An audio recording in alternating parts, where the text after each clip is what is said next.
So I've laid your cards to see whether you want to hang around or not. I can see that this reading is really lovely. It's about the maturing of an energy from something very whimsical and at its beginning kind of quite passionate, and then adding in some sort of more mature energies until we get to a kind of very established conclusion. So it's sort of like growing a passion into something that can be sustaining and generative for you. Something like that. See if that more will come to light as we read, but see if that makes any sense to you. Stick around. So I'm going to dive in and we'll cap this with some other energies, some other decks and some charms and things later. So you are turning up as this beautiful Ace of Wands, Libra and Calf people, because I've just been where we're staying today. I've just been out the front, and there's a beautiful field full of baby calves, which is very delightful. Not that they were that keen on me, but anyway, here you are as the Ace of Wands. So it's interesting, it's coming out of a book, but there's something that could initially be quite academic, but that's turning into something very fiery and beautiful here. This young woman has opened a book and the whole world has opened to her. She's got this beautiful peony, is it? Yeah, it's a rose or a peony that has grown into some blooming in her mind into something wonderful. So inside, you are feeling very, very passionate and delighted and lit up by something new that's grabbed your attention, something that you want to create. You might be a writer with a new idea for a book. I really can see that because there's several cards that suggest that actually. Or it could be social media posts, or it could be some sort of communication that lights you up, that you feel a fire in the belly to get out into the world. It could also be just, physical passion. There could be someone who's taken your fancy, although I don't see lots of indications of that here, but who knows? You'll know which one of those is relevant. So that's you on the inside. And what it does to you on the outside is make you want to move things forward with the Wheel of Fortune, or it literally moves things forward. Something has to change. I love this depiction with her skirts open like this. Her demure exterior, but inside there all the cogs are whirring. Let's see if anything jumps out if I put the glasses on. Yeah, holding the time piece. And there's some interesting... So there's a sense in which it's like, come on, TikTok, we can't keep going too long, we need something to change. But also, do you see those beautiful details on her skirt? They look to me a bit like hieroglyphs or some sort of hidden message. They're on the outer edges in a paler pink. So some sort of hidden message. Her heart is part of this system of cogs. There are stars of sorts, but the heart and the time and this hidden message. The time has come for things to move forward, and you're kind of starting to decode something that feels as if you can get to grips with it because of this passion. I'm just going to put my glasses on and look at your interior world as well. She looks a little bit worried, like, has anyone seen me open this book? That's what it feels like. She almost looks sort of amazed and looking off to see whether anyone's noticed what's grown from the book. So interior, you might feel kind of blown away by what you're feeling and discovering in the world around you, in your passions, and through some sort of... I mean, if it is an idea for a book, you'd be thinking, oh my God, I can't believe it, why hasn't anyone else done this? Or social media or communication of some sort. And then there's a time element, I think, here, because we're looking at that clock. Your heart is engaged, but the time has come to move it forward, perhaps because, like one of those ideas that, when you they hit you and you think, oh, okay, just a sec, other people are going to be into this. This is going to be in the field of the collective consciousness. We need to get going with this. It's that kind of idea. In the basis of the reading, By the way, my voice is at this kind of because I've got someone sleeping all the way up the corridor. They can't hear me, and I can hear them snoring, so don't worry, but I just don't want to wake them. At the basis of the reading, we have the Eight of Cups and the Four of Swords. So there's something that you've had to reinvent. So if it is a writing career, a creative career of some sort, something that you're wanting to reinvent, walking away from all your previous beautiful creations in order to move into new territory after some sort of recalibration. You can see here resting with the feather beneath her, the new moon. Normally it's a kind of warrior who's been in battle, who's now in a church, resting with all the swords above him, aligning all his chakras, his spine being aligned, or I could do with a bit of that, underneath him. So it's a lovely steady energy, because the movement of the Eight of Cups is supported, the movement and the reinvention of the Eight of Cups is supported by the Four of Swords, rest and recalibration, the balance, the sense that everything is in its right order for this move forward with your fiery new passion. I'm going to put my glasses on. Two birds, two butterflies, two dragonflies, two swans. Transformation. Dragonflies ancient, and they transform in that kind of pupa lava-like way. They go into mush and then they come out into this beautiful being. Two beautiful cardinals, I think they are, and the swans. So it sort of feels as if it's a kind of story of transformation into something quite magnificent and regal in the swans. She's got the ladybird dress, which is luck. How many spots? Must be 8. Yeah, it is. So a story of sort of transformation through partnership, interestingly, partnering with the right energy. And there is a new moon up in the sky. And that's interesting to me because you're lying in your partner card here, you're lying with the new moon, on the new moon. So this new start, like the Ace of Wands, this new beginning, all that seed energy of the new moon and the Ace of Wands is leading into this kind of transformation where you can take beautiful things you've created before and kind of evolve them somehow. These pairs that are turning into something kind of beautiful and whimsical to start with, and then turning into something very regal and stately in the swans in the end. Really nice energy. In the recent past, we've got you as the Nine of Pentacles, so feeling kind of resplendent, actually, quite good in your skin, as if you understand all the things that you've created in the past in that Eight of Cups, that you know that you're quite, you're an accomplished person, you feel proud about what you've done, and there's lots of sort of indication of abundance here, from her fruit bowl headdress to these beautiful earrings, the gold of her top. Is that a pomegranate or an apple? An apple that she's holding, her beautiful garden that she's loving. She's so beautifully made up and pretty, and this bluebird that she's in communication with. Now, if you are an artist or a writer of some sort, that would say to me that you know these birds are all about your intuition and how you listen to other realms. You're good at kind of sitting down and waiting for that information to download, and that's what your work might well be about, or very informed by. So that's happened in the recent past. A potential outcome is the Two of Pentacles. Two of Pentacles is fun, it's dynamic. We've got the infinity symbol up there, but it's very much perpetual motion. Nothing's settled yet with the Two of Pentacles. Have we got any other twos here? No, I don't think we have. So it feels like sort of a kind of a progression from the Ace that's in your inside, this Ace of Wands.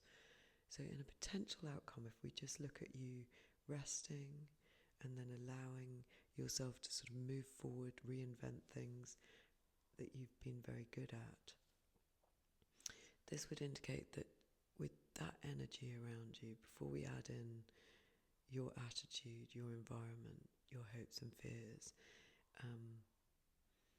there's a seed sense. The seed is starting to grow with the two, but it feels like that you're still balancing other things with this infinity. She's on top of a cityscape on one foot, doing this kind of fun magic trick, but nothing is settled yet. Nothing is secure yet in this position. So it's fun, it's dynamic, but it's not quite where you need it yet. See if anything pops out. Her blue dress. Her blue dress, the one leg that she stands on.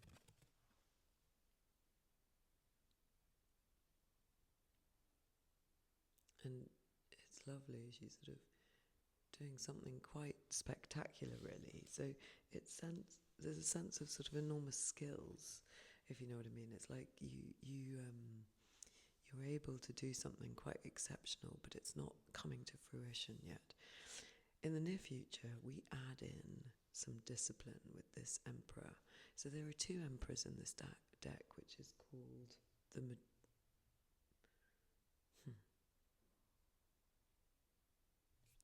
I'll put it in the reading, in the notes.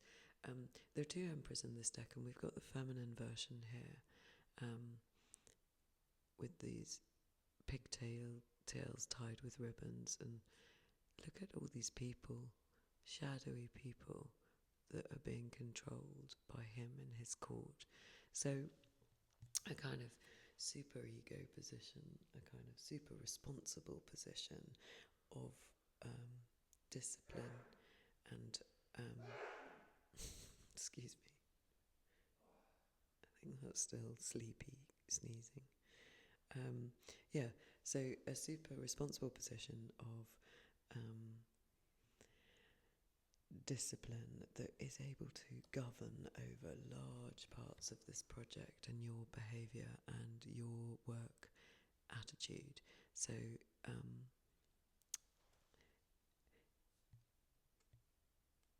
we haven't seen that kind of energy turn up yet, and it's good. I think what it leads to is really good because it relates to the final card. It seems to be the magic ingredients. So there is a seed of an idea, there's plenty of good work done in the past, or plenty of passion in the past if it's about that kind of thing. You're rested, you're prepared to move things forward, you're juggling the new reality, you've got great skills in the past. And now for this new project, in order to grow it up, I think we need you to be able to be quite authoritarian and not worry about dominating these shadowy figures. It's kind of interesting, isn't it? Because it sort of looks so manipulative, and yet we know that this is going to help you. And they're all rushing around doing things. And in fact, only, I think, 7 maybe of them are under your control. 7 or 8, I'm not sure. I think it might just be 7 of these figures are under your control when there's loads. But it's 7 key aspects, and I feel like it's either aspects of this project or what's really making me feel is it's sort of aspects of yourself. And the thing that came to mind was like, it's that kind of discipline where when you have a kind of negative thought, okay, so I've got this wonderful idea, but I've never managed to sort of pull off that kind of project. But that kind of person that I really fancy has never gone for me. But I've got these problems, I've got these responsibilities, these people that gnaw away at my energy that I kind of have to be ready for, available for. And this energy is saying no. This energy is saying no, I'm in control of those thoughts predominantly. It's not the people so much as these kind of spectres, these thoughts. And it's a bit like this book, The Untethered Soul. I don't know if you've ever read it, but it's amazing. It's kind of like that energy of, I acknowledge that thought's there, but actually I don't give it too much importance, and I'm not going to indulge it at the moment. And so what I'm going to do at the moment instead is carry on doggedly working on what I am loving here with my kind of enormous regal self-belief, something you need to inhabit, a sense of being regal, a sense of entitlement This would be really, really good. And I think it's coming. The entitlement gives you dominion and rule, authority over some sort of scrappy little parts of yourself that are busy disrupting this, or other people who can be busy disrupting energies that you have embodied, and not energies you've embodied, energies you've given into. That's how it's coming to me today. The pigtails are so jaunty, so maybe, and the people wouldn't be really aware of this emperor, I don't think, because they're so busy in their own worlds. I don't think they know what he's doing. So, and he doesn't care. They're sort of Lilliput, tiny to him. And he looks happy. This is fun. He's enjoying using his discipline in this way. Your attitude is the Knight of Cups. This is really beautiful. You're really in love with whatever this ace, this thing that grew out of the book, this idea. You're really in love with it. It floats your boat. It's got this idea of this mystical harp kind of guitar heart that she's playing in her lotus. So it feels very meditative because of the lotus, in touch with your intuition, still able to be in this emotional realm, but supported by it, and putting out this beautiful input from your heart that you're reaching out to everyone else. So it's really lovely energy. That's what you want. And I just ordered a book this morning, and I haven't read it, but it's coming to me because it's set in India. I ordered it for my sister, who loves all things Indian and loves Indian culture and Indian music, interestingly, and Indian film. And it's her birthday coming up. So I ordered a book called The Covenant of Water that was sat by the bed where we're staying. And it looked really good, a kind of multi-generational saga about a very strong woman. This is what I've seen from the back. I don't know anything about it. It looks like it's got great reviews. So I wonder whether it's that kind of energy, this matriarchal energy I'm seeing her as, that could partner quite well with the emperor, actually.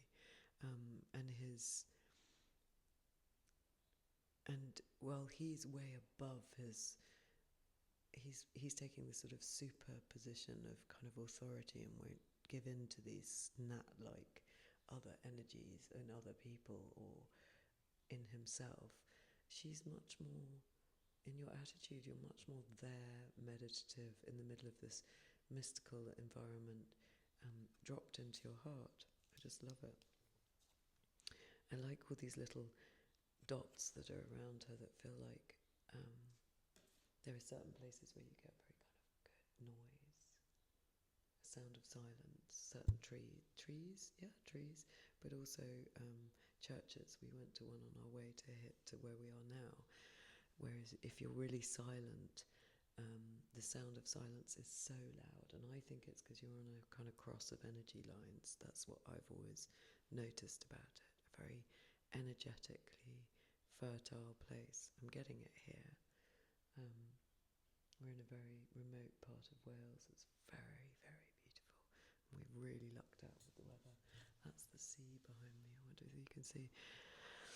And with some seals nearby, so we're hoping to, if my hip will allow, we'll get down there today.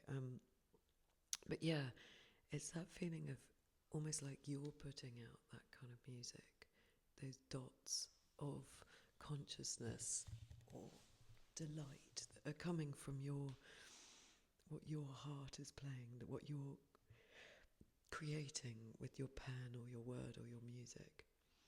And it also makes me think of something which I read about once in a book on death doulaing, which is that when someone starts to die, people often report feeling these little pings of energy all over them. And I've been with someone who was very close to death, and that happened to me as I was praying for their health and for support for them. I felt, and I hadn't read the book at the time, I felt all these atoms of energy, tiny little pop, pop, pop, pop over my energy field. and then read about it in this book. And so I wonder, there's something kind of tender about that, isn't there? I wonder whether what your project involves is grief, because I'm seeing that and I've never seen that in this card before.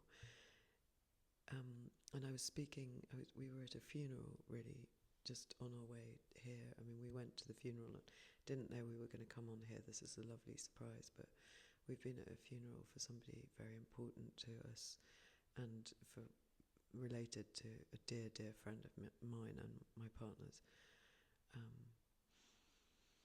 And I was speaking with one of the family members, and we were talking about how, because she's lost 2 people and a dog in the last 2 months, or less than, or thereabouts 2 months.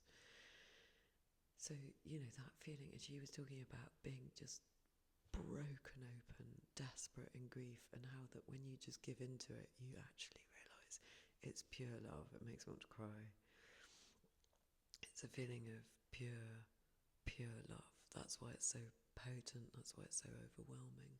But if you have no other option but to just give in, there's just this kind of raw, dramatic, kind of primal love. It's kind of feels like the kind of love that comes, you know, when we come into existence. It's that kind of impetus, like that ace of wands, that impetus to join in this life. I want to be down there, or I want to be in that dimension, or my soul needs an expression. I love every bit of this world, and I love the dance, and I want to be in it.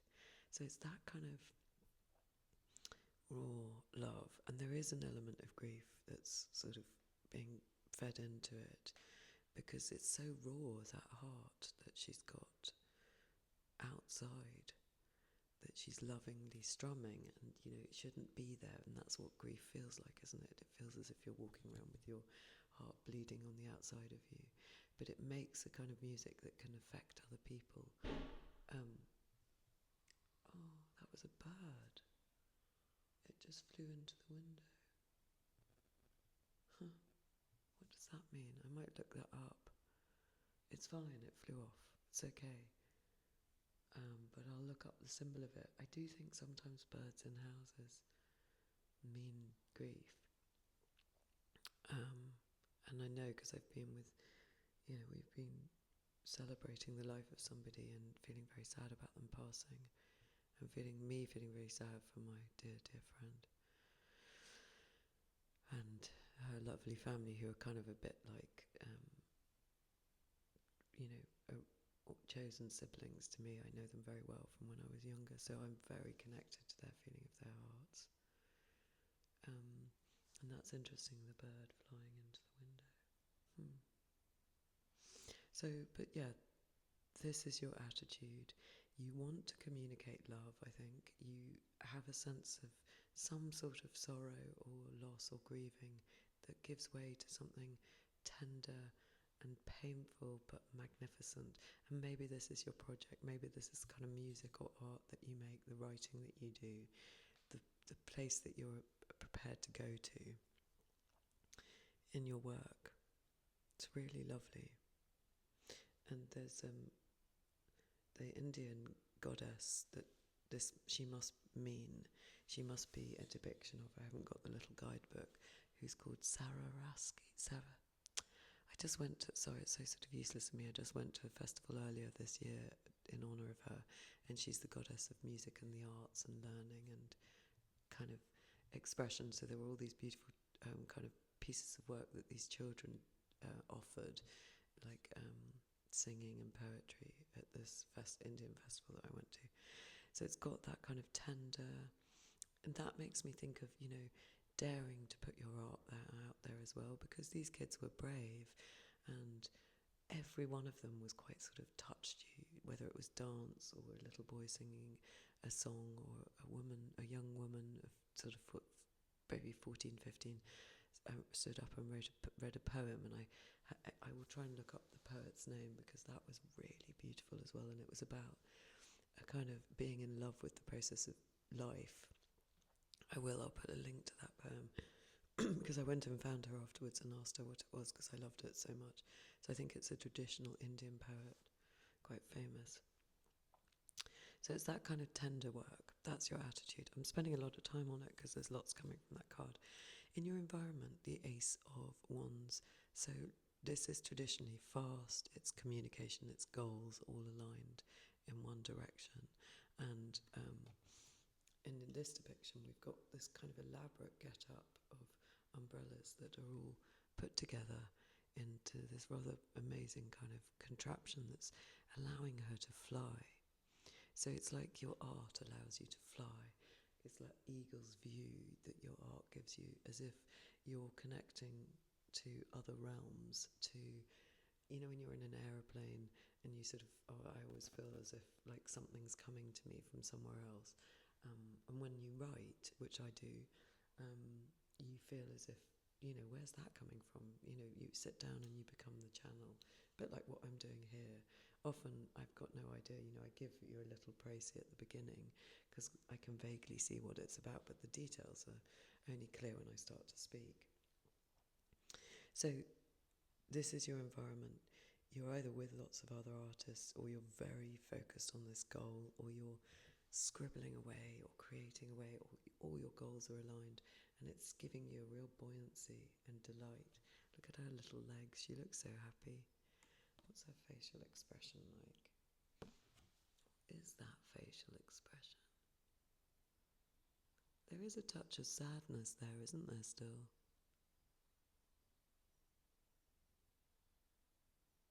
And yet knowing she's peaceful.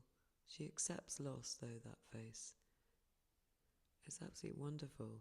So a kind of very productive environment, maybe because the Emperor's in charge, I don't know. Now this is interesting because we got a bunch of cards here. This is your hopes and fears, and they all came out. And I thought, okay, well, they make a story, I can see it. So we start with the Page of Pentacles. That's you nurturing diligently what it is that you're starting to grow. We have the Five of Wands. Oh, here he goes again. Noisy sleeper. I wonder whether you can hear it, hopefully not. We have the Five of Wands. We have the Seven of Pentacles and the Queen of Wands. So it really feels like a progression, a growing of something, the way the cards came out, which is why I took them. We start with this teenage energy that's a very diligent gardener. And look what she's tending to, and what you had on your interior. Oops. She's tending to that same plant, isn't she? She's growing this wonderful idea in the Ace of Wands. She's growing it into something by looking after it diligently. Even in her youthful energy, she's able to water it and tend to it and love it and grow it beautifully. So it really has grabbed you, this idea. And then it goes on to the Five of Wands, which is usually kind of a fun, scrappy energy of competition. A load of kids with sticks playing a game where they're all battling each other. And this one is interesting. It's more strategic. It's a bit more like our Emperor. So I think this is what happens with your scrappy, competitive energy when you employ the Emperor, the discipline, the writing regime, the sitting down every day, the ability to bat away the naysaying thoughts or the energies that kind of get at you. Here, you're moving everything into position. These could be characters in a novel. There could be you moving parts of yourself into something that can be productive. Really beautiful energy. And then the Seven of Pentacles, which is amazing. It's just working and working and working for your harvest, which you know is coming. Sometimes it will feel like it's not coming. Sometimes it's going to feel really overwhelming and like there's lots of work, but she doesn't feel like that to me, this character. She's really happy and she knows that she's growing apples, and also in a kind of crazy way, trees full of flowers and apples, and there's a harvest coming. So with your discipline and your energy of competition pared down into this kind of disciplined, so it's kind of youth and enthusiasm, but given the structure.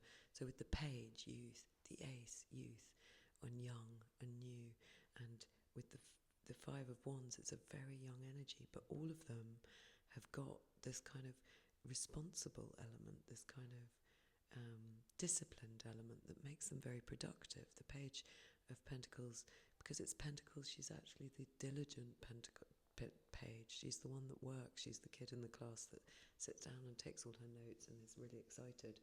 And this version of the Five of Wands is playing chess. She's got a strategy, and she's on top of this, and she knows where she wants everything, her characters or her energy or how she's going to get this project done. And the Seven of Pentacles, that usually would be someone looking a bit worried about whether their harvest is coming or not. She knows it's coming. She's in her tree. She's perfectly clear on what she's working on. And it all works towards a Queen of Wands, this amazing, productive, creative queen who can be so sunshiny like that sunflower, who thinks out of the box, who's the rule breaker. She sits normally with her legs akimbo, with her little cat of intuition. She's a creator. She is using the cup of the Knight of Cups because she's a queen. So whatever she's creating comes from her heart, but it's the grown-up, fiery version of your Ace of Wands. So she's bringing some real fire into that heart, into that creation. And the seed was fire. So this is a really beautiful little story about what you hope for, and it feels quite strategic and like you know exactly what you want. Interestingly, there's a dragonfly on this one which is one of the things that we had in the basis of the reading, which is now on the floor. I'm not going to interrupt this at the moment. We had some dragonflies in that Eight of Cups. So that kind of prehistoric animal almost, it feels like that, transforming and co-tending to this beautiful peony that came from the book. She's all ready with her watering can on her back. Getting very high-pitched noise in my ear. What else do you want me to see here? Her bangles. Does someone wear silver bangles? She's got lots of them on her arm. Maybe this will be really relevant to someone. Lots of silver jangly bangles. Okay, I think that's what I was supposed to say. And then, yeah, the Five of Wands. I can see little hints of feathers at the basis of this. They're probably not meant to be feathers, but these kind of little white accents feel like the feathers at the basis of the reading. This rest has given you enough energy to start getting very strategic and competitive. The big rake, and she looks kind of Amish, this girl in the Seven of Pentacles with that head. I'm not sure or is it Dutch? I don't know what that makes me feel. That head thing that she's got, I'm not sure where that reference is from. But it kind of keeps her hearing quite... she's not distracted because her ears are covered. She's working on and on. Maybe you write with headphones. And then finally this beautiful Queen of Wands, who's so proud. And she's funny, she's more proud of what she's produced, which is this sunflower, because her face is quite small. She looks very proud and happy, and she's presenting it to us. And that's what is really the star. And we've got those dragonflies again. I'm going to look up the symbolism of dragonflies, birds flying into windows, that Indian film, the Indian poem, and that Indian goddess. Those are things that I need to remember to look up. So you have some big strategic aims, and where is it all going? Your hopes and fears with that, and you'd fear not getting that done because it's all wonderful. And where is it going? The King of Swords. So again, we've got the female version of the traditionally male. So in this pack, Mystical Moments Tarot, they have, all the kings have a female counterpart, and the Emperor also has a female version. And the Emperor is made up of all the kings in tarot. And so it's interesting that your final thing, making a nod to our Emperor, is a king. So he's part of that discipline, but we've got the King of Swords, who's classically a writer. So I just can't help think you're writing something. I don't know what it is, but stitching these beautiful words together with this illumination. And look what you're stitching together. Oh, with her little crown, she looks really happy. And her needle of truth, her sword of truth is so strong. She can sort of pinpoint and stitch together beautiful worlds. And it's like what she's doing is stitching together those little dots that are all around your heart, which is your attitude. These kind of elements of spirit that we feel leaving someone else's body. And also the feeling of what you put out, this energy that you put out from your heart, that kind of you don't need to depart this world in order to do it because you're an artist. And so you're sending out this message that probably might be informed by grief. And you're stitching together this beautifully illuminated tale or series of tales or stories. Oh, so nice. Right, let's pull a little charm or two, see what comes out of the bag. Okay, what have we got here? 3. We've got the harvest of the sheath of wheat. So that feels like the 7 of Pentacles working away to get your harvest. It's coming. It's very encouraging. There's going to be a rich harvest from this work that you're putting in. We've got this stag that to me always symbolises kind of a king and a king of pentacles, because one of this deck actually has him as the king of pentacles. So that's how he's turning up to me at the moment, but also the kind of white stag, that mystical kind of fleeting, lucky Celtic symbol that you must always treasure if it comes to you, as if you've been given some beautiful idea and now you've got the discipline to work on it. And then the fox. Use your... the fox is a bit... I can't see past my hand. The fox is a bit... of a strategist, and he's sly and he's sneaky, isn't he? So that's interesting. Why that? I think because of that 5 of Pentacles, 5 of Wands, you're prepared to fight. You're not going to take this idea and squander it. But also you can, yeah, that's it. You can stalk this idea. You can work with this idea. You can follow it. I was followed once by a fox, so I know what that feels like. I was walking in Italy through a bit of a wood. And I kept feeling something. Eventually I turned around and there was a fox following me. I think it's been tamed by the big house. But I didn't realise that. And it was looking for food. I mean, it was still shy. So it was keeping its distance from me and watching me to see where I was going. So that's the energy. It's like you stalking this idea, allowing yourself to patiently work towards this harvest with this kind of King of Pentacles kind of energy, this stag-like authority of the Emperor and the King of Swords, and then working slowly and diligently but quietly following this idea, creating a space of peace for yourself where you can follow this idea, where you can allow it to unfurl for you, where you can hear it. Maybe you are a musician. I keep going on about writing, but you know, you can translate it.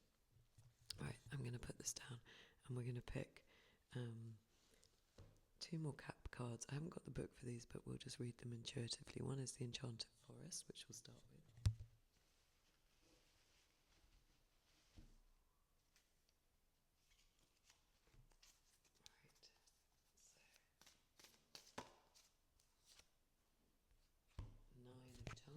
That's interesting. So it's our first sort of slightly challenging card, I think. The 9 of Challenges, and this might be a feeling of grief. Maybe it's trying to remind me of that. The 9 of Challenges is the 9 of Swords. So that would be when you're lying in bed with all those swords above you, worrying at night. And here you can see him in the depth of the forest. You know, it could be that grief has left you a bit tender, or there are some worrying ideas. We're just being asked to tend to those a little bit, you know, and realise that, and maybe, I tell you what they're like the Emperor's little beings that he's controlling. Those would be those kind of thoughts that he doesn't really have much truck with, and he kind of manipulates instead. That's that kind of untethered soul type idea of saying, no, don't go with that, that's going to be unproductive. You need to not give in to your fears. So fear might be a thing, but we know you've got the Emperor working with you. So I'm going to pull now from the Shining Tribe Tarot.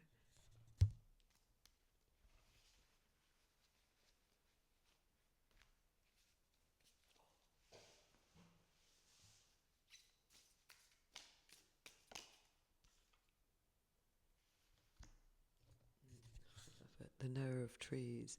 So this will be the King of Wands, I think. I'm pretty sure in this deck. And look at the little dots all around. So we've got the dots around the Nine of Cups and the dots around him. And they're all eventually stitched into something that makes a story, that makes sense, a narrative that makes sense. Maybe you write about grief. Like my friend who showed me this piece that we're at this funeral with, she wrote beautifully about grief. She's a healer, so part of the family, the woman who's had so much grief, she wrote beautifully about grief, about how that idea of it breaking your heart open. And so maybe you do something like that, but I'm really seeing a resonance with those. And with the King of Pentacles, King of Wands, it would say, you know, another king energy coming with the Emperor. Yeah, it's like the grown-up version of your Ace of Wands, really. It's saying it comes to full fruition, so it goes all the way from the Ace, all the way up to the King of Wands. So that says you are going to grow this project into something completely amazing. And look, oh, I love it. Look what's in the centre.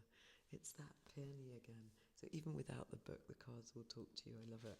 And I don't know all about this deck, but look, there she is with her peony in the beginning, coming out of this idea of this book, coming out of something you've read or an idea for a book. And then in your hopes and fears, you want to, let me just move this off the table. In your hopes and fears, you want to tend to that idea, that same pink flower.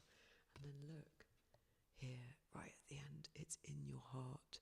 It's kind of a bit like the Knight of Cups.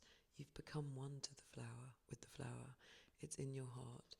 You've taken that work that you want to work on, and it's now become part of you.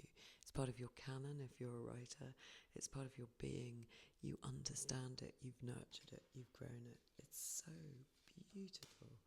I love this. Right, I want to pull you, just because we've got them here, 2 more cards. What have I got in there? We've got one more tarot deck here, so we'll pull a cap from that, and then no, we'll start with an oracle, I think. Just a sec.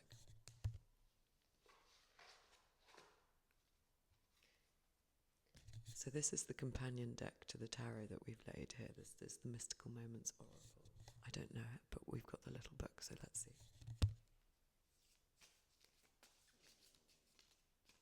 What else do I need to know? The gift. Oh, that's amazing. And here, we've got one of your swans all grown up. We've got an umbrella, like your 8 of Wands in your environment. So your fast and furious writing is about this kind of regal energy of the swan, and it's a gift. And there is a sense of this peony in the skirts in the red. That swan is on the floor at the moment. I will pick it up, but you remember we were walking away from what we've done before and what we love in order to progress from butterfly to dragonfly to bird to swan to build something, which is what you're doing here. Some creative project, some passion. Right, I'm going to read from the little book. I'm loving this reading. Oh, makes me feel really excited. What can we grow? 23, the gift. Whimsy, excitement, curiosity, gift. Under a snowy sky, a woman with a feathered hair holds a little box. What is inside the box? We don't know for sure, but it seems to be a gift. Simple on the outside, but perhaps magical within. We can only imagine what would happen if we would tug the string and peer inside. Would it be the fulfillment of an old wish? Remember the curiosity we had before opening presents, the magical space between dreams and truth. A gift reminds us the excitement we have in these special moments. It's like you at the genesis of this project, that Ace of Wands, it's that energy. But the fact that that swan is there tells me this is a really good gift. You've got to grow it, you've got to protect it, you've got to nurture it with your umbrellas of your Ace of Wands, or your words, or your actions going in the right directions that give you that perspective. This is really beautiful. Right, let's get a tarot.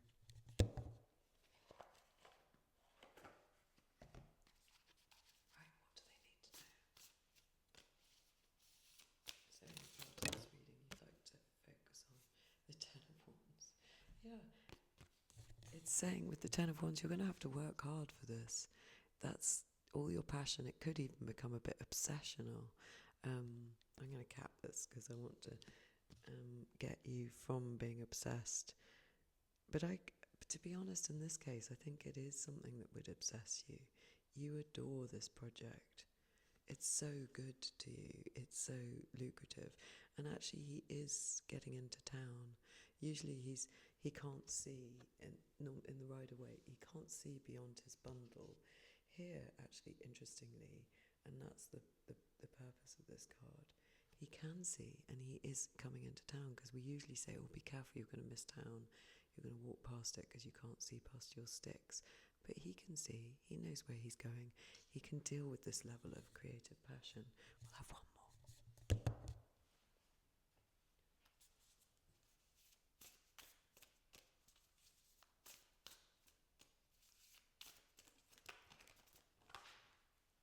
The Hermit. Excuse me, we'll pick one.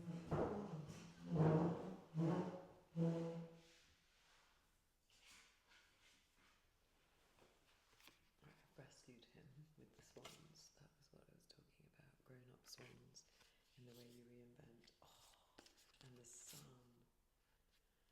Sorry, I was so excited I forgot to pick the mic up. So, the Hermit. So you take on all that passion, you get to the village, and you follow the light of your own inner knowing, your own inner being with the Hermit.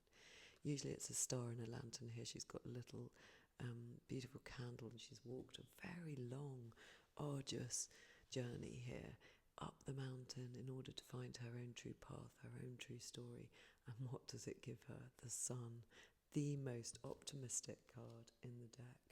And the card that in your hopes and fears was what you were wanting to work towards was the Queen of Wands, who was holding that sunflower, and they're the sunflowers again.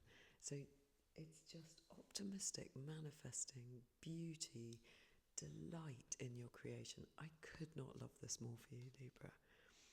And to carve people. And I love that you got calves, that beautiful fresh energy. I mean, and again, she's a musician here. So maybe I'm not just talking to writers. It could be music. This kind of sense of that music, that sound that's in these special places that you've managed to capture, to work with as you felt it coming to you.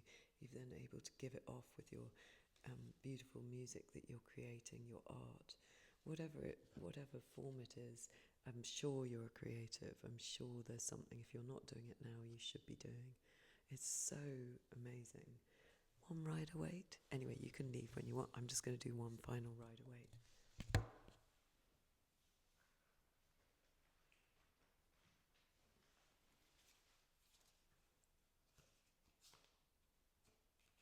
Just check I've got all of them. Yeah, here we go. Anything from the Rider-Waite. Four of Pentacles. Hold on tight to this idea.